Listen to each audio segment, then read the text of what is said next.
All right, so before we begin talking about animals, we need to talk about evolution because evolution is at the core of the definition of what animals are. So we're going to talk about some ideas that led to Darwinian thinking and some ideas that were precursors to Darwinian thinking. And there's Chuck right there, a young man at the age of 7 years old. So at the end of this lecture, you should be able to define evolution using scientific language. You should be able to define it very precisely.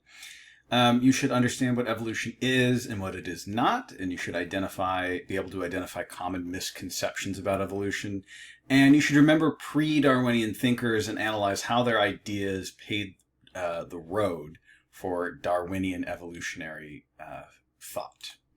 So before we talk about pre-Darwinian ideas, let's define what evolution is. Here is a drawing from one of Darwin's notebooks, and it has the tree of life, and it says here, I think. So evolution is the change in the heritable characteristics of biological populations over successive generations. And you might be staring at this and thinking, that's kind of word salad here, but let's define some of these words before we continue. What is a heritable characteristic? A heritable characteristic is something that you get from your parents. This could be eye color, this could be beak shape, this could be how you use an enzyme or how efficiently you use an enzyme. And so evolution pertains to these heritable characteristics or things that are passed down. And this happens at the population level. You should know the hierarchy of biology from your other courses, but evolution takes place at the population level. It does not happen at the individual level. It doesn't happen above population level at like the community or ecosystem level. It's important to remember that it happens at the population level. What isn't evolution, or what are some things that people think evolution is, but it is in fact not? Evolution is not a change in an individual. Like I just said, it's at the population level. Evolution is not a response to a need or desire, as we'll see many times as we're working through this class. Evolution is not a guided process. Evolution does not have end goals. Evolution does not take place because you want to see yourself change or because an animal wants or desires something. It is not a linear process toward perfection. Where we are today is just where we are today. We are adapted to survive very well in our particular environment, but that can and is currently changing as we see the ramifications of climate change. It becomes more and more clear that evolution is not some forward march toward some perfect end goal. Evolution is not progressive. Organisms adapt to their current environments, again, not to some ultimate goal. You wouldn't test a monkey based on how well it can swim. You wouldn't test a fish based on how well it can climb. Organisms adapt to their environment. Again, they're not heading toward anything, much less perfection. Evolution is also not the survival of the strongest. It is the survival and reproduction of the most fit. And what fitness means is having traits that work best in a given environment, not something about brute strength or some kind of weird ideas about social Darwinism or anything like that. It's survival of the fittest, not survival of the strongest. And fittest basically just means whatever organism can reproduce more is the more fit. So before Darwin, going almost as far back as we can go, we should think about Plato on the left here and Aristotle on the right. They had this idea of essentialism, and what that means is that each organism has a fixed and unchanging essence that defines its true nature, which is incorrect. Organisms change throughout time, as we'll see when we're looking at genetics or rock strata or the fossil record. Organisms do indeed change. We don't have this sort of immutable or unchanging thing about us that makes us human. A million years ago, we were something different. If you were able to get in a time machine and come back in a million years from now, we would be something different yet again. So, an interesting idea, but certainly incorrect. And again, it denies variation and change over time. Then we have Jiang Zhou, pardon my pronunciation of that, but he emphasized constant change, transformation, and the fluidity of life. He was roughly a contemporary with these fellers, by the way. But his ideas, instead of being that everything has this fixed nature, it's more that things are able to change constantly. And while he was not a scientist, his ideas align conceptually with the foundations of evolutionary biology. And then we have guys like Thomas Aquinas and Augustine of Hippo, who in essence argued that sort of like God set the universe off or put animals here, but that there were these secondary causes that could cause organisms to change over time. Again, these are theologians, not scientists, but they had ideas that were at least conceptually congruent with the evolutionary thought process. I like Augustine of Hippo over here with his flaming heart. That's a super cool picture. We have other folks like Pierre Bellon, who compared human skulls or human skeletons to bird skeletons. And again, this is starting to get us toward this notion of common ancestry, of common descent.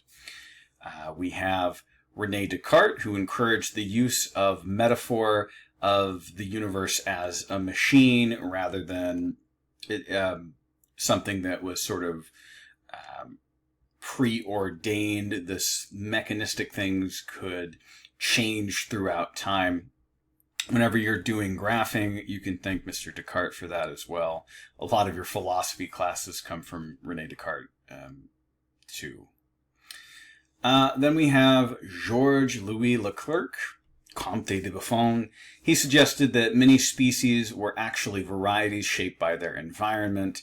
And so he said things like lions, tigers, and cats all have a common ancestor, and that all known mammals could have descended from around 38 original forms. His ideas were good, but largely conjecture. But, you know, this is a good idea. Again, this is implying common descent, which is important.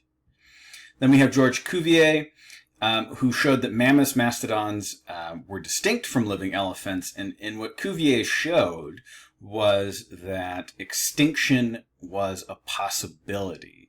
And when extinction is a possibility, it helps to show that organisms are changing throughout time, because if all life is in these fixed forms and things are going extinct, eventually we will run out of life. So Cuvier, the other names, not as important, but write Cuvier down. That's a name I would like you to know. Then we have Hutton Smith and Brongniart. I'm sure I'm pronouncing that wrong. But these fellows, in addition to Cuvier, used rock strata data. They studied the fossil record, and they showed that the Earth was very old. And Cuvier recognized extinction, but he explained it through catastrophism, not gradual change. So when a species goes extinct, Cuvier believed that it was because of an asteroid or something like that, rather than potentially it evolving into another species, both of which are possible. But Hutton Smith and Brongniart.